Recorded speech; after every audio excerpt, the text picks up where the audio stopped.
Hello everyone, welcome back to my channel. I'm Swathi and you're watching Swathi's Commerce Tutorials. Well, today we are going to start with a new series, that is your NTA UGC NET Commerce series, where I'm going to share you the details and the lectures upon all the subjects under your NTA UGC NET Commerce. And today's session we are going to start with a first unit of your NTA UGC NET Commerce, that is your business environment and international business. Okay. So before understanding what is business environment, we have to understand what is business. Business is nothing but a set of activities that is conducted by an individual, especially to gain profit in this business. But in order to conduct that particular business, he has to undergo various factors, and all these factors affect the working conditions of the business. That itself is known as your business environment. So then what is business environment? It refers to those aspects of the surroundings of the business that has a huge influence on the functioning of a business. Now, these business environment are majorly classified into two types. One is your internal environment and the other is your external environment. Then what is your internal environment? Internal environment refers to the environment within the organization. So if you are an organization and there are certain factors involved within that particular organization, that is known as internal environment. And the major point you have to keep in mind that internal environment is always controllable in nature. Here, what and all do we frame if we speak about? That is objectives of the business, the managerial policies, management and the employees of the organization, labor management, the brand image and the corporate image, and all the working conditions that enable one particular business to run its business in a smooth and an efficient manner. So in totality, we will call this entire environment as an internal environment.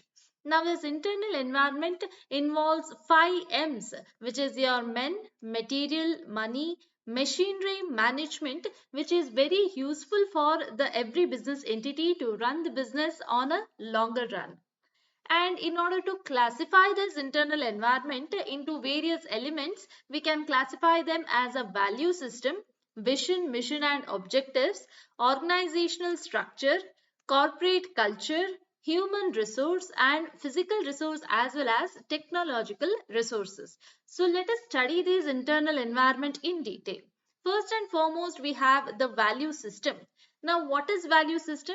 Every organization has one system which is enabled in that organization, which speaks about strong work ethics. When we are speaking about strong work ethics, we are talking about qualities like honesty, self-respect, respect for others, integrity, loyalty, and leadership qualities. So if at all the employees who are working in that organization have all these characteristic features in them, at that time we'll have to be said that that particular organization is of a good value system.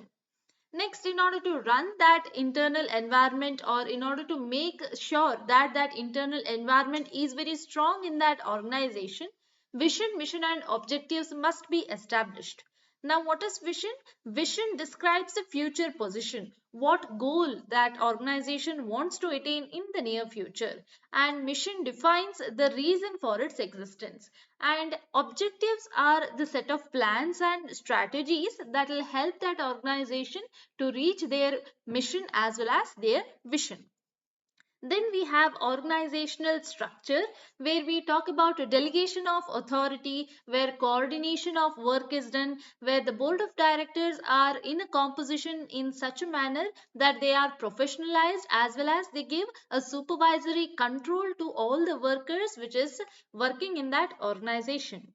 Next, we have a corporate culture, where every organizational culture refers to the values, beliefs, and behaviors of the organization, and they try to reach a such a point that the employees can be working in such a condition where they can give optimum efficiency and with a reduced cost. Then we have human resource as a part of internal environment. Human resource are the main focus element of the business because they decide whether an organization will be successful or whether that organization will get into a failure, because it is the effort of these employees in the organizations on whom the employees efforts are determined and on whom the business's profit is also determined. And the last element of your internal environment is your physical resource and technological capabilities. Due to the advancement in the technology, automation, and new development which is taking place in this industry, it is very important to have innovative technology, innovative machinery, and automotive techniques in your production process if it is a manufacturing unit, so that it can run on a longer business scale. Then internal environment can also be segregated into two parts: primary activities and secondary activities. Now, my dear students, this is a very important topic for your NTA UGC NET Commerce examination, because many a times MCQs have been framed out of this particular topic. Now, what are these internal environment elements in this chain we speak about, that is the value chain analysis? We speak about two set of activities. One is a primary activity and the other is a secondary activity. Primary activity speaks about the activities which are directly in link to the organizational business functioning, that is your inbound logistics, where inbound logistics speaks about receiving any raw materials, storing them in one particular warehouse, and then managing that inventory in such a way that the production process can run in a smooth manner. The second element of your primary activity is your operations, where it involves the procedures of converting these raw materials which we have received in the first step of inbound logistics. But now what we are doing is that we are converting these raw materials into finished products. Next, we have outbound logistics, which involves activities like distributing the final products. Now that the product of raw material has been converted into a finished goods, now what is left is that these finished goods has to be distributed to the final customers, and that process is carried on under that outbound logistics. We also have marketing and sales as our primary activities because they enhance the visibility of the product in that target audience. By conducting various marketing and sales promotional techniques, we approach the target audience by advertising, promoting, and pricing techniques, and we make them the potential customers of our organization. And the last element of your primary activity under your internal environment is your service, where we do not stop at a point that we have sold the customers. Now we are not in a link with that customers at all. No, it does not work like that. We also should give customer after sales services like maintenance, repairs, refunds, and exchange if at all they are not satisfied with the products they have purchased from our organization. Now, before moving on, this was given by Michael E. Porter, that is the value chain analysis was given by Michael E. Porter. One more important point for your NTA UGC NET Commerce MCQs. Okay. Now that we have spoken about the primary activities, let us see the supporting activities which are helpful for every organization in that internal environment issues. Now, what does supporting activity do is they generally denote the overhead costs and they have a part in the income statement. So here we have procurement, where we see how the raw materials are getting into the organization. We have technological development, where R&D techniques have been made, where design and innovative techniques have been used. Human resource management, where we involve hiring and retaining the employees and giving them proper training in order to help our business grow in the future. We also have infrastructure as our supporting activities because they composite management team like planning, accounting, finance, quality control, management within the organization. So in totality, if we speak about this internal environment, is a type of environment which is within the organization, which is controllable, and also which is helpful for the organization to grow or build in its maximum capacity. Now, if we are speaking about the elements or the components of internal environment, we can classify them into another type, that is your external environment. Now these are those type of environment which do not have a direct influence on the business. That is why it is beyond the control of the business.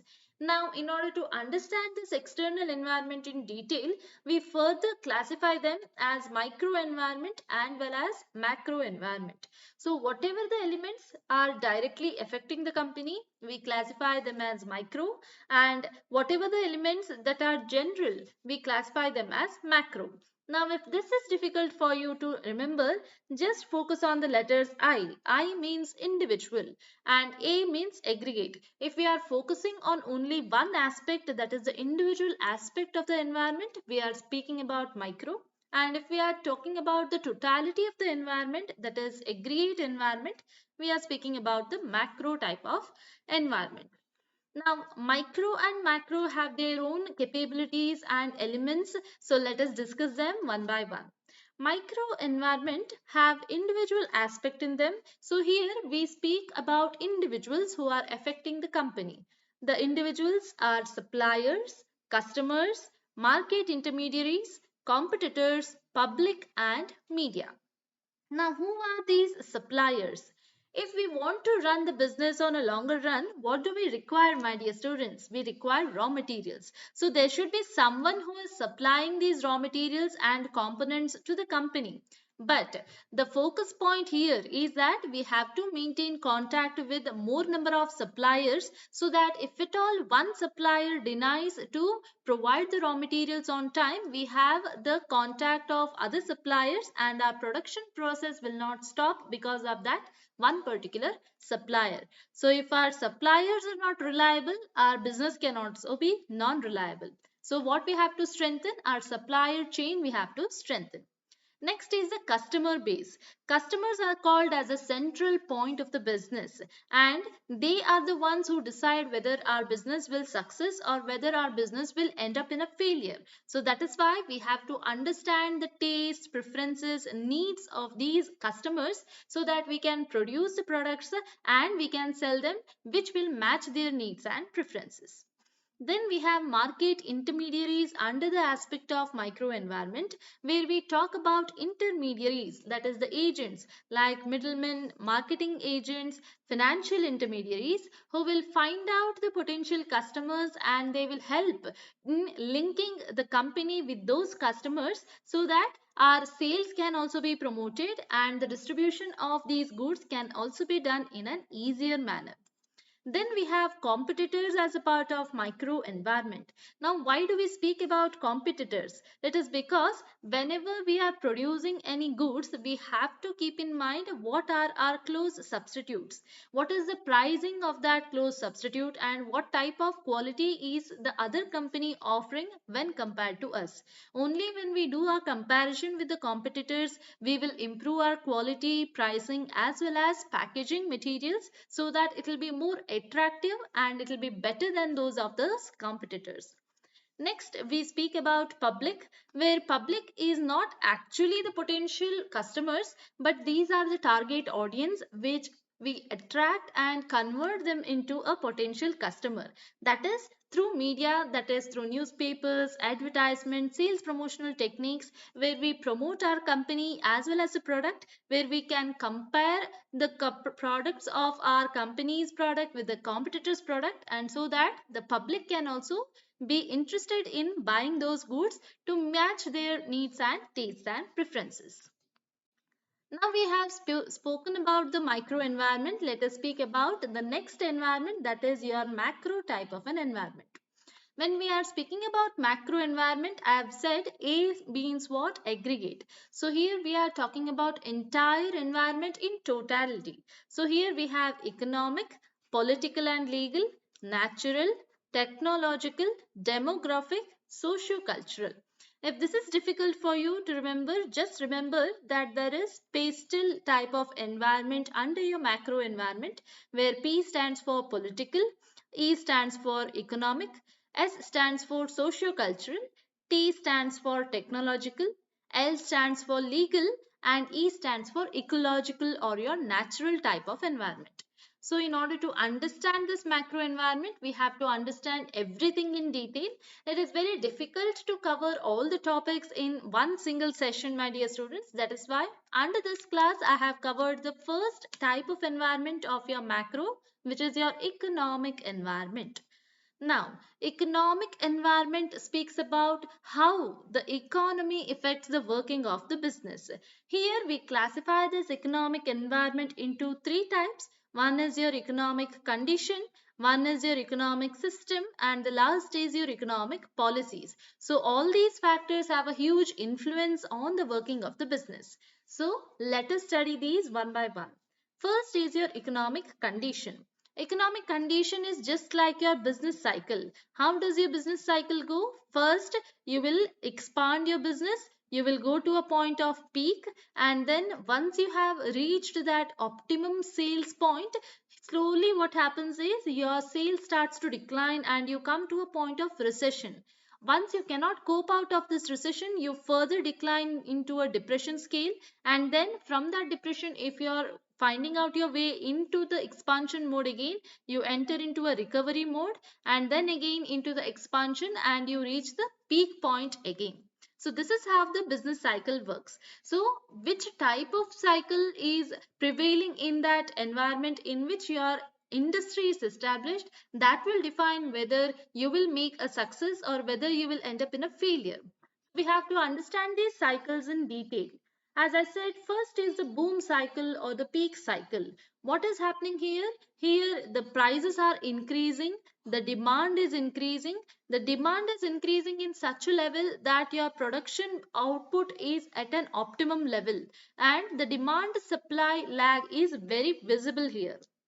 Then slowly what happens is the tension of that sales starts to decline slowly, and you come up to a recession cycle, where this is similar to your depression phase, where you can see a slow or a reduction or a fall of the demand, and slowly there is unemployment, as well as there is forces like price cuts which is applicable under this scale.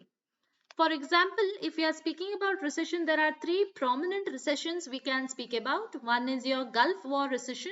Dates are very important here because they may be asked for your MCQs for your NTA UGC NET Commerce.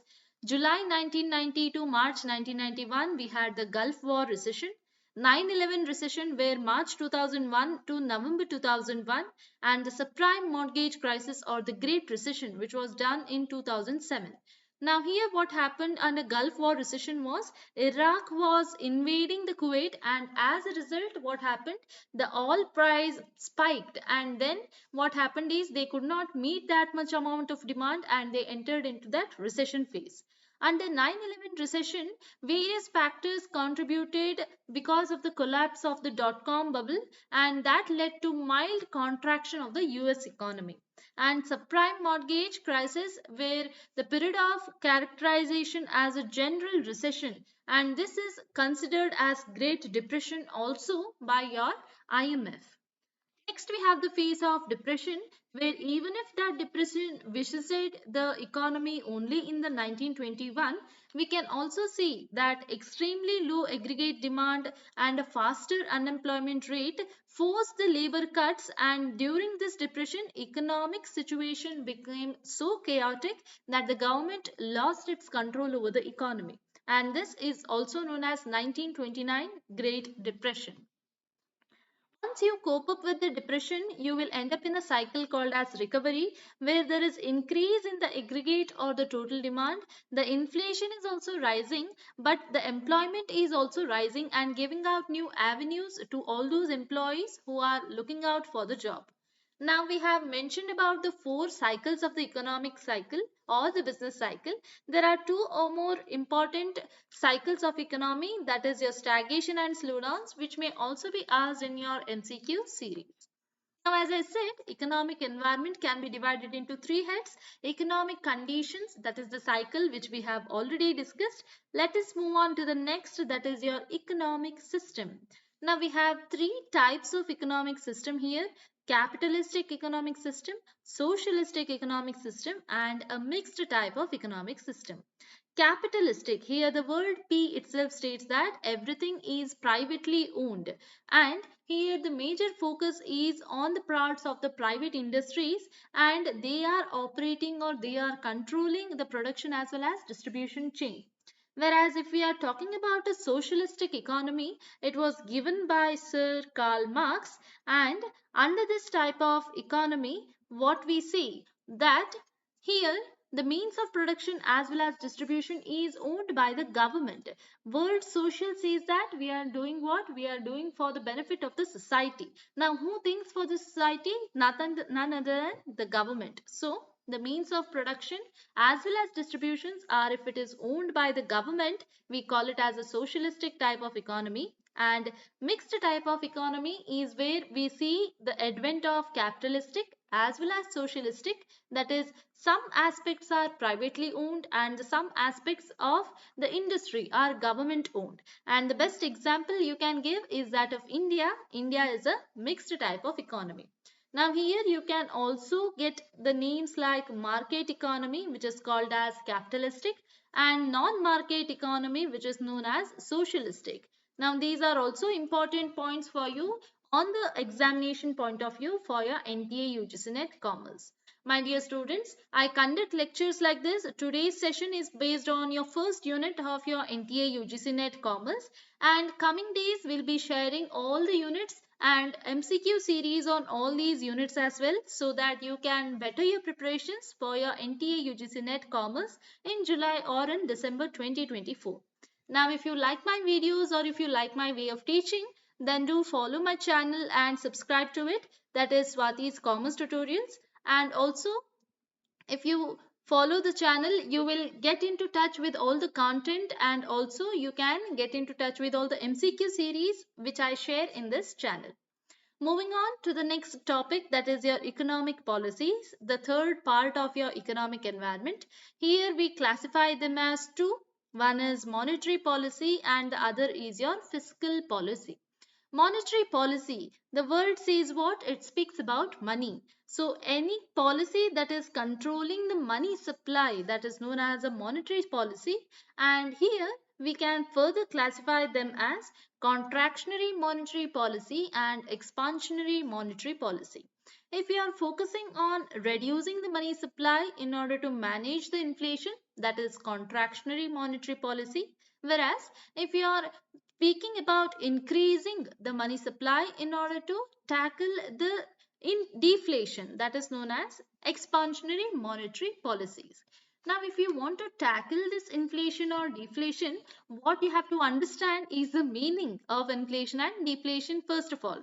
Now, what happens is here, if the demand for one particular product or one particular service is more than the supply, at that time what happens? The price increases in such a manner that inflation occurs. So here what we have to do? We have to restrict the money supply in order to curb this inflation. Whereas in deflation, we are seeing a situation when the supply of the product or service is increasing day by day, but the demand for that same goods is never seen, or it is in a gradual decreasing phase. That is why what happens here? The price is decreasing. So in order to curb this deflation, what we are doing is we are liberalizing this money supply. So in order to tackle this inflation or deflation, we also have to understand the monetary policy tools. Monetary policy tools are of two types, quantitative and qualitative. Now, if you can measure or any numerical aspect is attached to these tools, that is quantitative. And if you cannot measure in terms of numbers, those types of tools of monetary policy are called as qualitative. Let us study these one by one. First is your open market operations.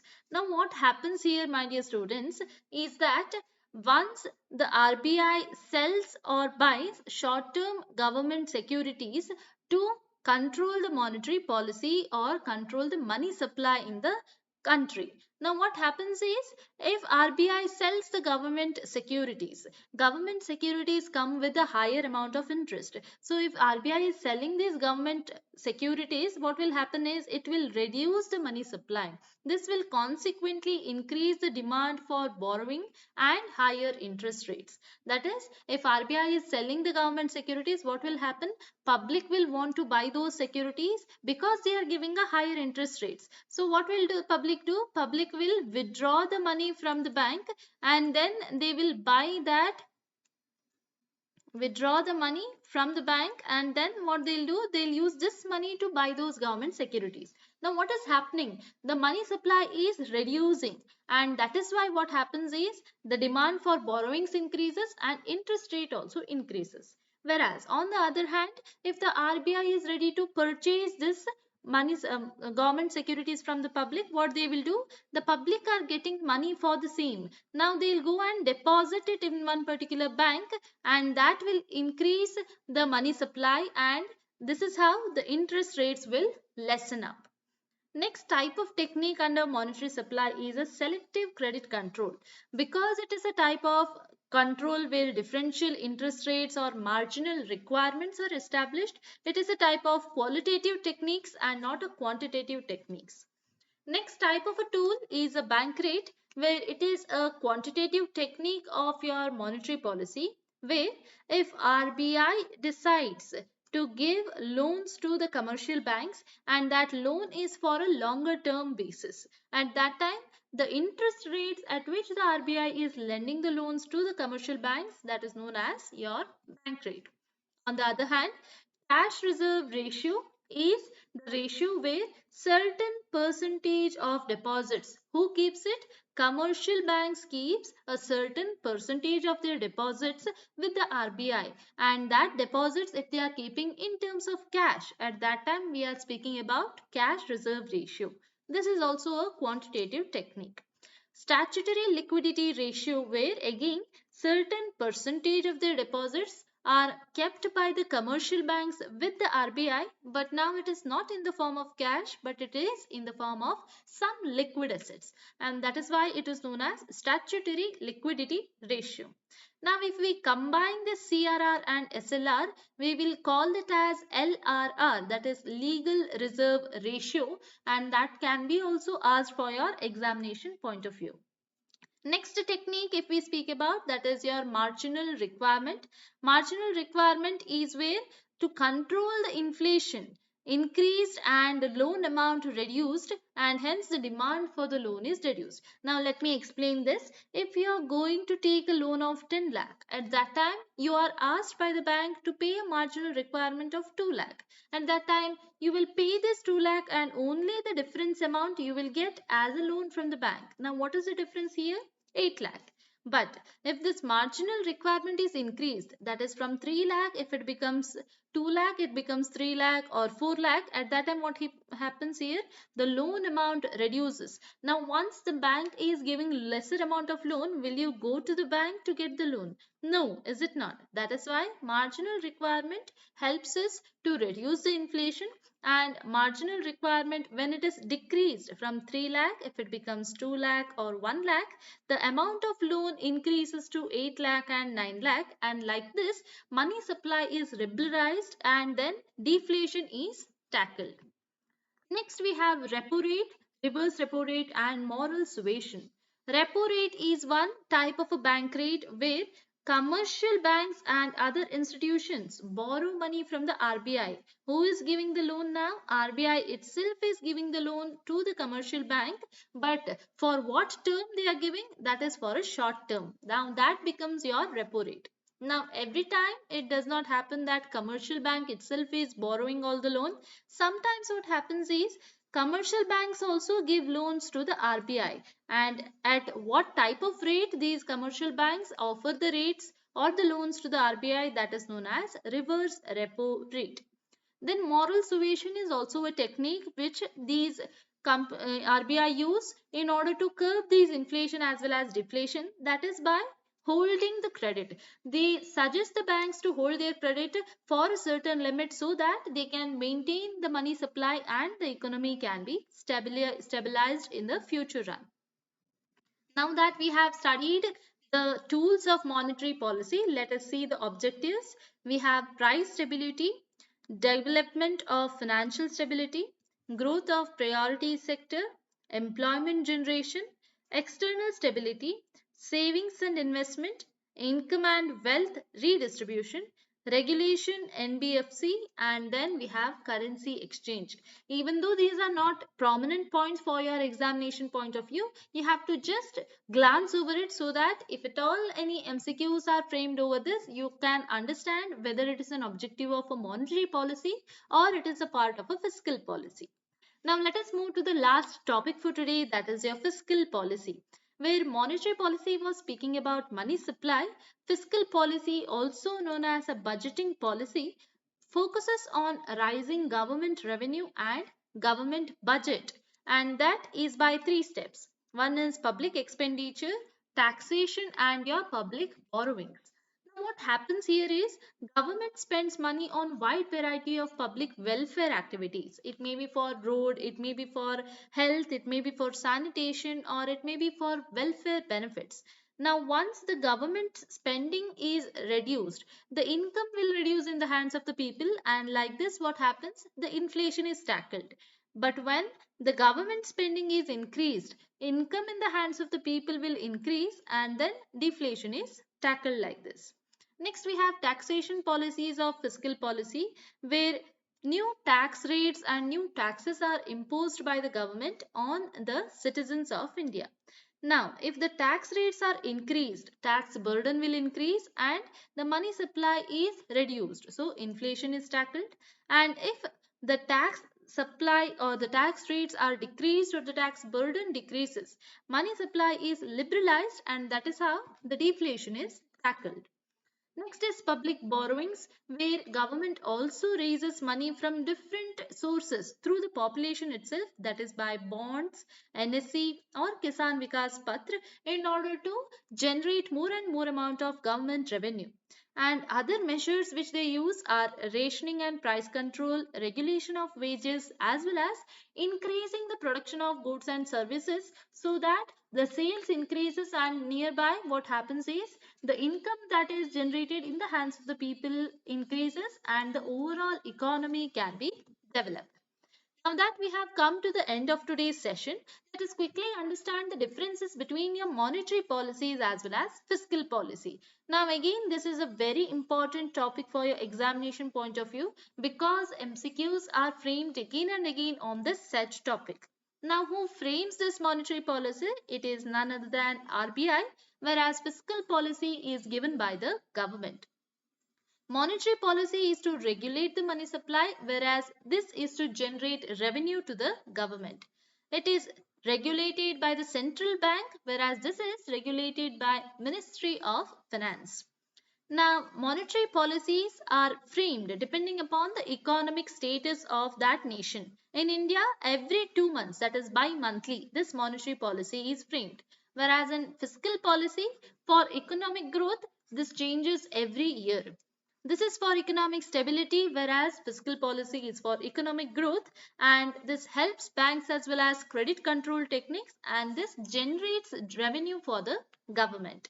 So I hope this class was interesting. Let us quickly sum up what and all we have covered in today's session. First of all, we began with the first unit of your NTA UGC NET Commerce, where we discussed about business environment and its components. We had two types of environment, internal and external, whereas internal was a controllable type of environment and external was an uncontrollable type of environment. Under internal, we have spoken about a very important topic, that is your value chain analysis, where primary activities and secondary activities were seen and how did it impact on the functioning of the business, that also we have discussed. Under external environment, we've seen two types of components, one being micro and the other being macro. And then we discussed how both of these environment have an impact on that functioning of the business. Under macro type of environment, we discussed on the first environment, which is your economic environment, segregated into three heads: economic conditions, economic systems, as well as economic policies. Where economic conditions spoke about business cycles, that is your boom, recession, depression and recovery. Your economic system spoke about three systems, which is your capitalistic, socialistic, and mixed type of an economy. And at the end, we came out with economic policies where monetary policies as well as fiscal policies were discussed, and these differences between monetary policies as well as fiscal policy were also seen under this topic. So, if you like today's session, don't forget to like, share, and comment to Swati's Commerce Tutorials, that is my YouTube channel. And if you subscribe to it, you will get in touch with more such content related information related to your NTA UGC NET Commerce. That is all for today's class, my dear students. Thank you for watching. Meet you soon in the next class.